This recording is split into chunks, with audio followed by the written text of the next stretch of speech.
Olá, tudo bem? Seja bem-vindo ao meu canal do YouTube, Professora Vivian Cristina. Nós vamos para a nossa aula de número 10, especialmente voltada para o concurso da Assembleia Legislativa de Minas. Então, se você ainda não está inscrito, inscreva-se no canal, ative as notificações. Vou passar agora por alguns pontos do poder legislativo e do processo legislativo nessas aulas restantes. Temos pouco tempo até a prova, não conseguiremos ver todo esse conteúdo, mas eu vou escolher aqui alguns tópicos que acho muito importante para revisarmos. Combinado? Como é que você pode me ajudar? Curtindo o vídeo, não te custa nada, deixando aí um recadinho, um emoji, o hashtag aula 11 para pedir a próxima aula, tá bom? Já compartilhei com vocês a minha meta de crescimento aqui no YouTube e vocês me ajudam muito com esse simples gesto, tá? Com essa atitude aí que não custa nada para vocês e me ajuda bastante. Então, quem tem a apostila pode acompanhar pelo capítulo 10, me perdoem. Quem não tem, vai anotando aí os artigos que são importantes para vocês lerem na Constituição Estadual e no Regimento Interno. Não é para estudar poder legislativo na Constituição Federal, pelo amor de Deus. É na Constituição Estadual, o seu concurso é da Assembleia de Minas, criatura. Não vá ler Constituição Federal aqui, tá bom? Gente, nós já sabemos que um dos princípios fundamentais que estão lá na nossa Constituição, no artigo 2º, uma das bases estruturantes do nosso Estado democrático é o princípio de separação de poderes, não é? Então, cada poder exerce as suas funções típicas e atípicas, sendo funções típicas do legislativo legislar e, não se esqueçam, fiscalizar. Funções típicas do poder legislativo legislar e fiscalizar. E, claro, ele deve atuar em harmonia com os demais poderes para alcançarmos o equilíbrio que foi esperado aí pela nossa Constituição, pelo nosso Constituinte em 88, não é? E além das normas que estão na Constituição, no caso aqui do nosso estudo, nos interessam as normas da Constituição Estadual de Minas Gerais, nós vamos ver também alguns poucos dispositivos da Constituição Federal, quanto for necessário, e do regimento interno da Assembleia Legislativa de Minas, tá? Então, o que eu quero pegar lá da Constituição Federal, só para vocês entenderem por que cada estado da federação tem uma Constituição, tem leis estaduais, de onde que os estados retiraram esse poder. Lá no artigo 25 da Constituição Federal está previsto que os estados organizam-se e regem-se pelas constituições e leis que adotarem, observados os princípios dessa Constituição, obviamente, né, de acordo com o que consta na Constituição Federal. Parágrafo 1º, são reservadas aos estados as competências que não lhes sejam vedadas por essa Constituição. Então, os estados, eles têm uma competência que nós chamamos de residual, porque eles terão as competências que sobraram, né? A União, segundo a Constituição, é que vai exercer o maior número de competências, o que sobra fica para os estados, o que não é nem da União nem dos municípios, esse residual fica para os estados, se não for vedado pela Constituição.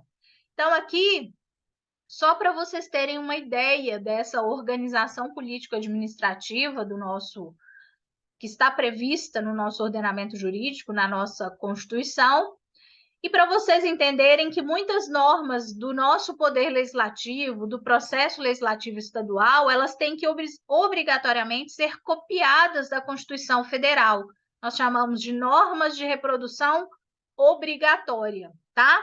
Em alguns momentos, a Constituição concede ao Estado uma liberdade, um espaço maior para ele legislar, em outros, e quem nos diz muito isso é o Supremo Tribunal Federal, né? O Supremo diz, não, nesse tema aqui você tem que copiar o que está na Constituição Federal, vocês não podem colocar de forma diferente na Constituição estadual, tá bom? Então, iniciando o estudo no texto da Constituição Estadual de Minas, artigo importante que às vezes cai literalidade em prova, super fácil, mas você tem que conhecer o texto. Então, lá no capítulo 2º da Organização dos Poderes, Primeira seção do Poder Legislativo, subseção da Assembleia Legislativa. Artigo 52. O poder legislativo é exercido pela Assembleia Legislativa. E aqui já tem uma pegadinha de prova. Eu não posso colocar que o poder legislativo é exercido pelo povo. Ele é exercido pela Assembleia Legislativa, que se compõe de representantes do povo mineiro eleitos na forma da lei. Que representantes são esses? São os nossos deputados estaduais. O que nós percebemos que é diferente se olharmos a estrutura do Legislativo Federal e do Legislativo Estadual? Lá no Legislativo Federal, em âmbito federal, o Poder Legislativo é bicameral, ele tem duas casas. Infelizmente, vimos muito na mídia esses dias por causa dos ataques sofridos por essas casas, não é? Nosso Congresso Nacional é formado pela Câmara dos Deputados, é a da cúpula aberta para ouvir o clamor da sociedade, e o Senado Federal, que é da cúpula fechada, são os representantes do Estado, fechados ali, ó, dos estados da nossa federação, reunidos em um regime de reflexão. Então, essa arquitetura tem todo um significado, não é? Então, isso é lá em âmbito federal. Aqui, em âmbito estadual, em Minas, assim como nos demais estados da federação e no DF, o Poder Legislativo é unicameral. Tem uma casa só dos estados, a Assembleia Legislativa Estadual, com representantes do povo, que são os nossos deputados estaduais. Então, aqui a foto da sede da Assembleia Legislativa em Minas. Olha que lugar bonito que vocês vão trabalhar. E lá no artigo 2º do Regimento Interno, então, para completar o que está na Constituição Estadual, está previsto que a Assembleia Legislativa tem sede na capital do Estado e funciona no Palácio da Inconfidência.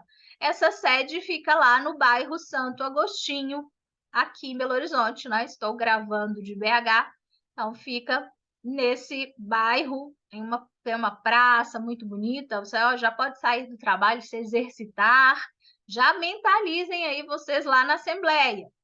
Agora, muito importante, gente, para fecharmos esse nosso primeiro vídeo, como é que eu calculo o número de deputados estaduais? A Constituição Federal prevê que cada estado da federação não terá menos de 8 nem mais de 70 deputados federais, são os nossos referenciais.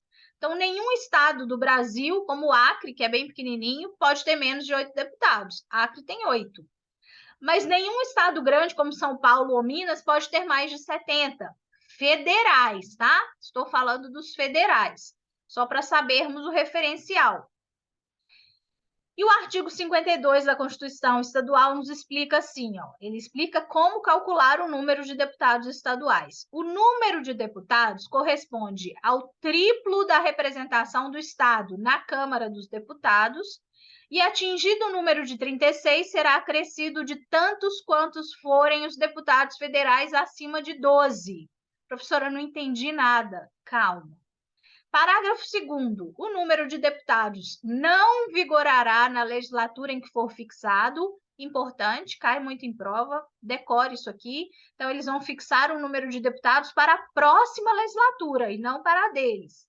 E cada legislatura tem a duração de 4 anos. Então, legislatura corresponde a um período de 4 anos, que é justamente o tempo de mandato dos deputados federais, estaduais, distritais, não é?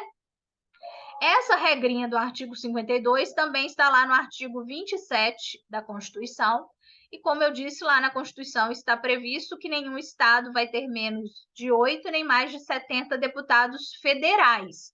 O número de deputados federais é sempre menor do que o número de deputados estaduais. Por quê? Eu calculo o número de deputados estaduais a partir do número de deputados federais. Como que a gente pode resumir as regras? Porque são duas regras, né? A primeira é assim, ó, se o número de deputados federais é menor ou igual a 12, o número de deputados estaduais é o triplo, é simplesmente multiplicar por 3. Então, como eu disse para vocês, o Acre tem 8 deputados federais. Quantos deputados estaduais terá o Acre? 8 vezes 3, 24. Tranquilo, não é? Porque 8 é menor que 12. Regra 2, se o número de deputados federais é maior do que 12, eu não posso multiplicar por 3. O número de deputados estaduais vai ser igual número de deputados federais menos 12 mais 36, que é o que diz aqui, ó, o artigo. Atingido o número de 36, vai ser acrescido de tantos quantos forem os deputados federais acima de 12. Quando eu calculo 36 menos 12 dá 24. Então, olha como que a regra, fazendo a operação matemática, olha como que fica fácil. Se tem menos de 12 deputados federais, multiplico por 3. Se tem mais de 12 deputados federais, somo com 24. Simples assim. Você só precisa saber o texto, porque se a questão te cobrar o texto, você sabe, mas para realizar uma eventual operação matemática, guarde isso. Se tem menos de 12 deputados federais, se é menor ou igual a 12, multiplico por 3. Se é maior que 12, somo com 24. Pronto! Exemplo aqui para nós. Minas Gerais tem 53 deputados federais. Quantos deputados estaduais nós temos? 53 mais 24, 77 deputados estaduais. Super tranquilo, né? Então, não precisa ficar preso ao texto ruim da Constituição, né? Guardem aí esse quadro, ó, com as nossas regrinhas.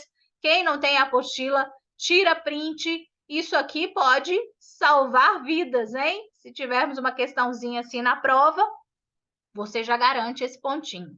Então, ajude a professora aí, compartilhe o vídeo, envie para os seus amigos que também farão essa prova, porque são regras simples, muito úteis, podem facilitar muito nesse cálculo, podem facilitar para resolver uma questão, tá bom? E comente aí, #aula11, se você quer uma próxima aula para comentarmos aqui aspectos do poder e do processo legislativo estadual. Grande beijo para vocês, ótimos estudos. Quem não está no canal gratuito do Telegram, venha participar. Vou deixar aqui o link, mais de 70 dicas gratuitas lá no canal do Telegram. No que depender de mim e da professora Patrícia, vocês serão aprovados, vão gabaritar essa matéria aí na prova de vocês, tá? Grande beijo, fiquem com Deus. Até a próxima.